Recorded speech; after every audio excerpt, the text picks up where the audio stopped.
Hold it steady, boy, and stop screwing up your face. I'm about to impart to you knowledge that's been passed down through the ages, from century to century, from generation to generation, from father to son. I didn't know your father was a barber. He wasn't, Ricky. But the only thing is that Desmond likes more than the sound of his own voice is the sound of his own voice. Rhetoric is obviously not your forte, my dear Matt, eh? You know, it's blow up these balloons. You're so full of hot air. If you tied one to your mouth, it will blow up by itself. I don't understand how you're going to teach me to shave using a balloon. That's the way I learned to shave, and that's the way you're going to learn. I'm going to teach you everything I know. So, that should take about 2 minutes. And it will take me less than 2 minutes to throw one ignorant, overeducated, middle-aged student out of my shop. Desmond, how you can be so rude to Matthew? Practice. Right, now, Ricky, come here. This is a razor.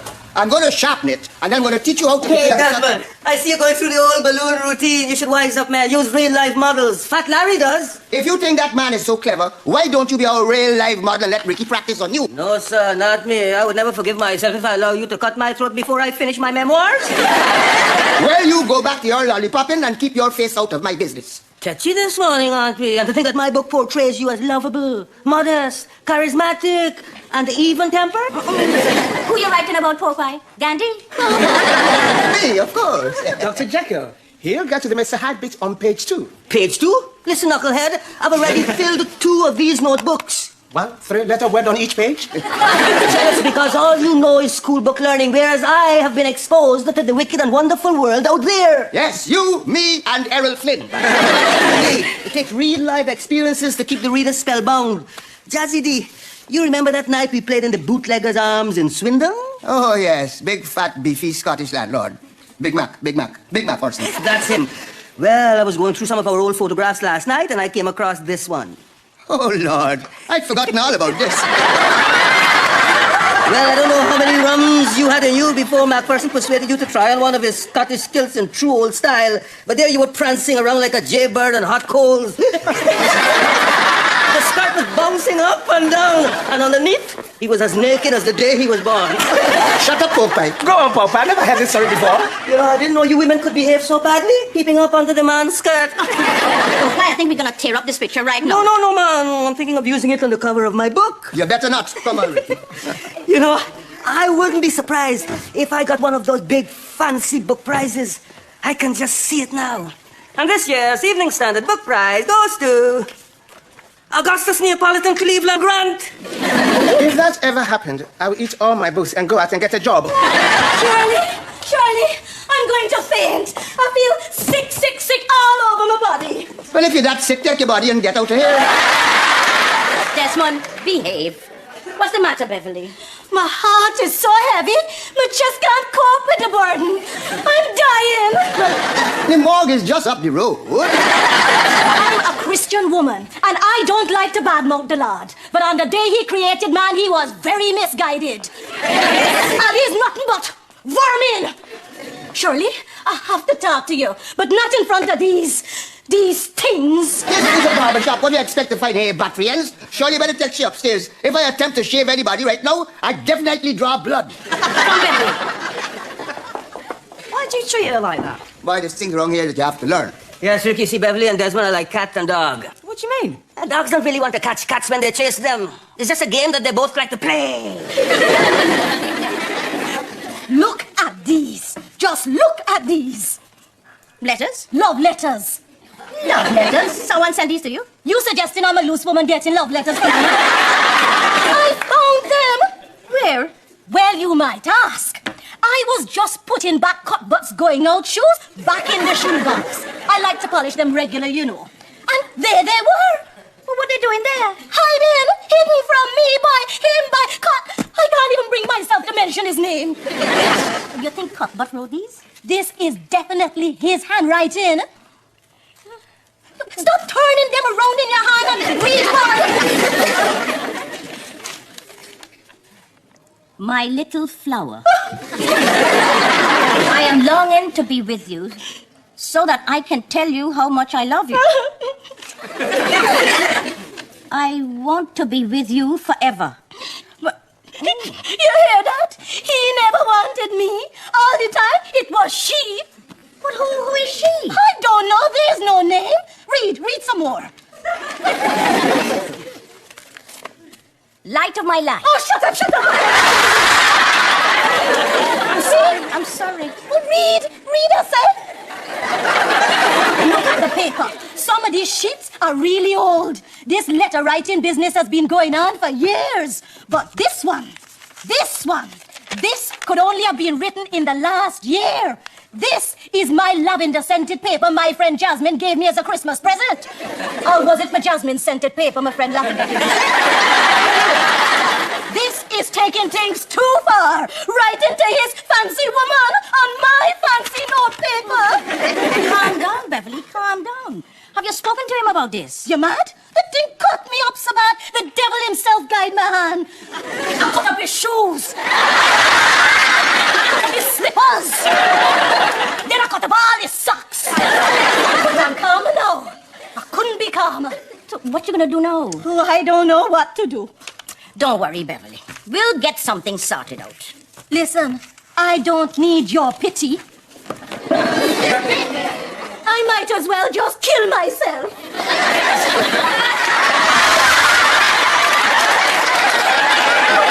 Beverly, that is electric. Hold it still, no, man. How many more are you going to do before I can have a go? Last time, then it's your turn. Now remember, Ricky, one straight, smooth, downward stroke. And I'm going to regret asking this. But what's up with fainting, Fanny? Beverly's in a spot of bother. I thought you were going to tell me something new. Well, this is different. She and Cuthbert have had a falling out. Well, send her to the Marriage Guidance Bureau. She needs a place to stay, so I'm asking her if she can stay here. Stay what? Well, she's left Cuthbert. Left him where? She's been married to that man for the whole of her life. I've been married to you for the whole of my life, but I'd leave you if you did to me what he's done to her. What's he done? He's been two-timing her. I don't believe it. The evidence is upstairs on the kitchen table. Well, I don't care what he's done. She's not staying here. Oh, it'll only be for a day or two. 2 days, not even 2 minutes, not even 2 seconds. But we are her only friend. She needs us. What nonsense you been saying to that woman? You've been encouraging to leave her husband? Who's going to get his red money from out to the market? What may ever happen with Cuthbert and Beverly is none of your business. And I'm saying to you... Just a minute. It's all right, Shirley. I couldn't help overhearing what was going on down here. I'll be on my way. Take your hand off that case, Beverly. You're staying right here. Oh, no, she's not. Oh, yes, she is. Beverly is staying here. I'll just go and curl up in a doorway. Where do you think you're going? I've got to get off to work. And I've just realized I have to return these library books straight away. Sit down. How can you desert a friend when he's in need of moral support?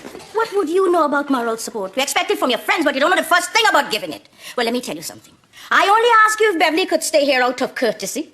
But if you choose to be an arrogant, puffed-up excuse for a human being, is telling you she's staying here. All right, dear. Shirley, I wouldn't stay here now if he begged me. I can hear a doorway calling me. You'll be well advised to return home, Beverly. You've left Cuthbert on his own. And there's an old African saying. When the crocodile leaves the river, the frogs hop in to swim. Think about it.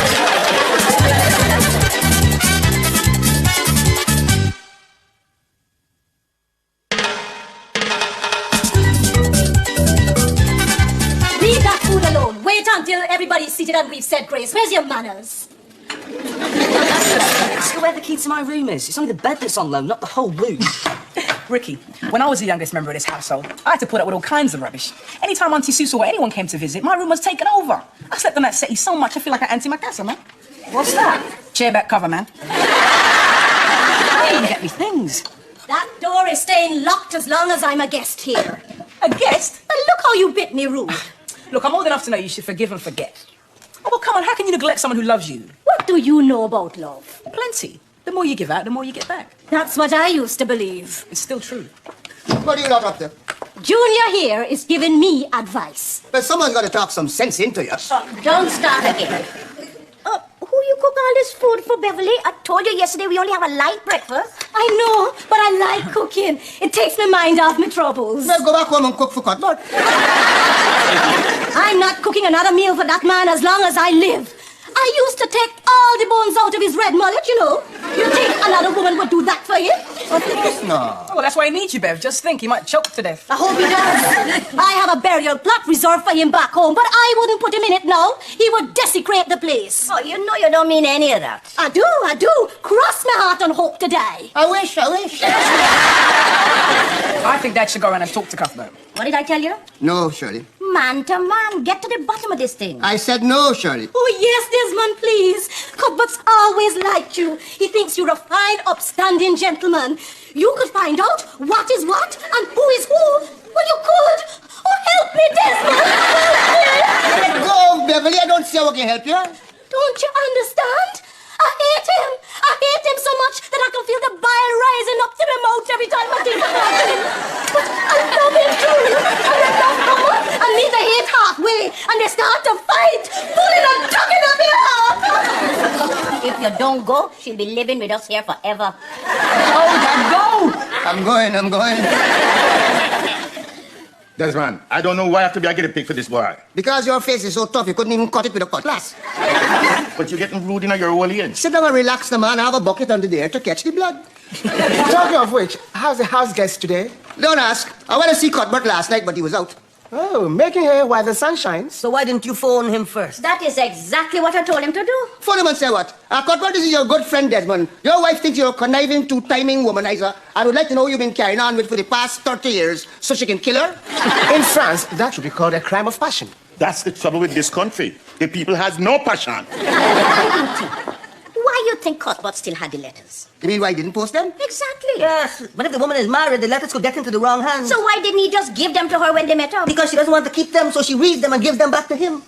Only a man who's used to clandestine affairs could think of such a plausible explanation. You know, I bet I know who she is. Cuthbert goes to the library every day to read the racing form. I have seen him eyeing that woman that works there. The plump, pretty one, about 40, jiggles like a jelly when she walks. You mean Mrs. Martin? Yes. Oh, she's married to that fish-faced man from Martinique. She's a born-again Christian. Since when you hear Christianity to prevent people from profanity? Please, don't talk. You know, last week I saw Mrs. Martin and Cuthbert talking, laughing, and glad-eyeing each other. I didn't give it much thought at the time. Well, give this some thought. I saw him coming out of the betting shop with a skinny little woman. She was holding onto his arm for dear life, and they disappeared into the pub opposite. One plump, one skinny man. He does love variety. I see him in the pub with her all the time. Her name is Patsy. Cuthbert introduced her to me and said she's his betting partner. Betting partner or bedding partner? Oh, stop it. You're jumping to conclusions. Ready to tar every woman with the same brush. Morning, folks. Morning, officer. Can we do you for a coiffure? Right, no. We've got a report of a missing person. Name's Beverly McIntosh. Her husband thinks she might be here. Well, she is, officer, but why didn't he come and ask for her himself? Well, he seems very nervous and upset, so I thought I'd just pop round with him. Part of our new community policing policy. Where's he now? Outside in the car. I'd like a word with her. I'll get him to come in. I'll get her to come down. Do you think it's too soon to celebrate? Cuthbert, come for you. Come for me? I'm not a parcel you can sign for and pick up. You're too hasty. Beverly, please, be reasonable. I'll be very reasonable. Right. Put on that knife, Beverly. All right, I will. This is much better for the job I have in mind.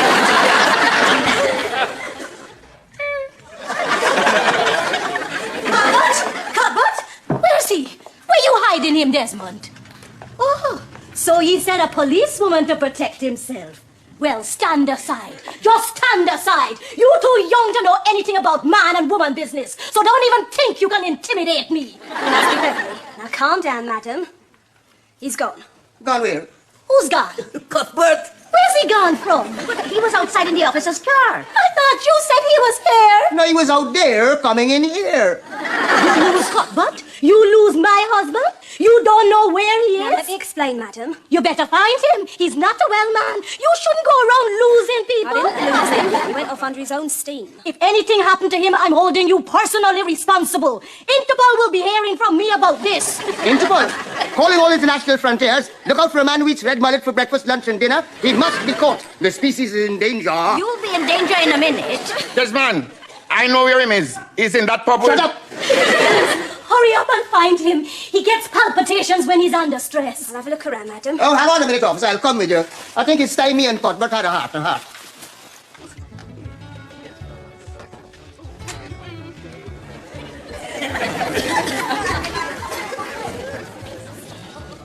Hello, Cuthbert.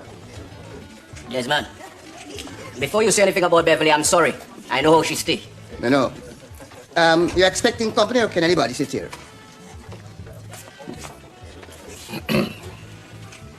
You spying on me? Why should I? You have something to hide? Here you are, Cuff. I ain't buying your friend one. Can't afford it after that lousy tip you gave me. Lost all me money. I'll go and drink with me friends over there. Oh. Patsy, I presume. Oh, you know her name? You can't keep secrets from an Ambrose. I suppose Beverly's been bad-mouthing me. Well, you haven't exactly come up smelling of roses. Tell me about the letters. You wouldn't believe me. Try me. Beverly's got it all wrong. I've been writing her those letters for over 30 years. You mean you've been carrying on with No. The only thing I've ever shared with Patsy is a bet. The letters are to Beverly.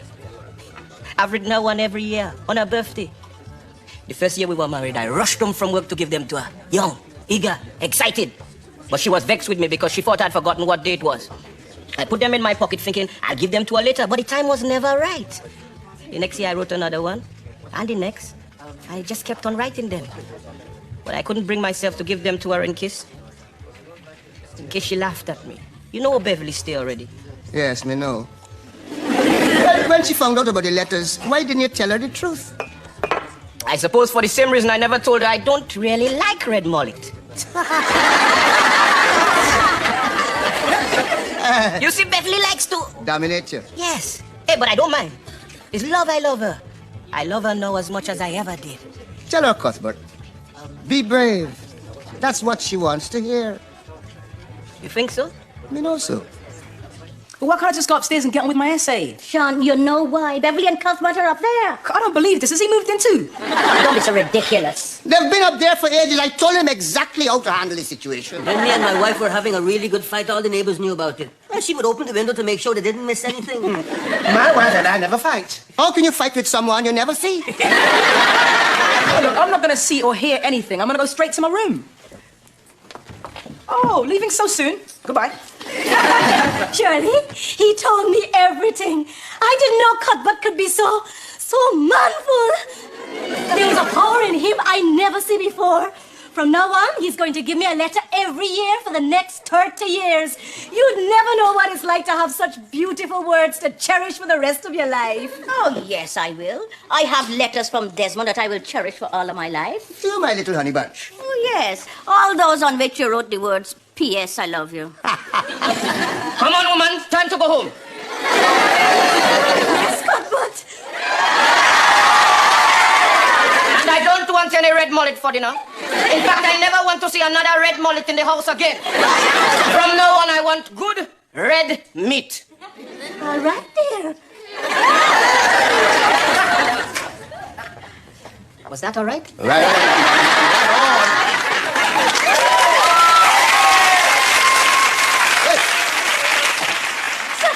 What is it you told him to do? You see, Shirley, it takes a man of the world like me to tell a pussycat like Cuthbert how to deal with a woman like Beverly. Young man, you will find out that there's much more to learn in this barbershop than cutting hair. This is not just a barbershop. It's a confessional, a sanctuary in time of trouble, a refuge, and at the same time a place where men of steel meet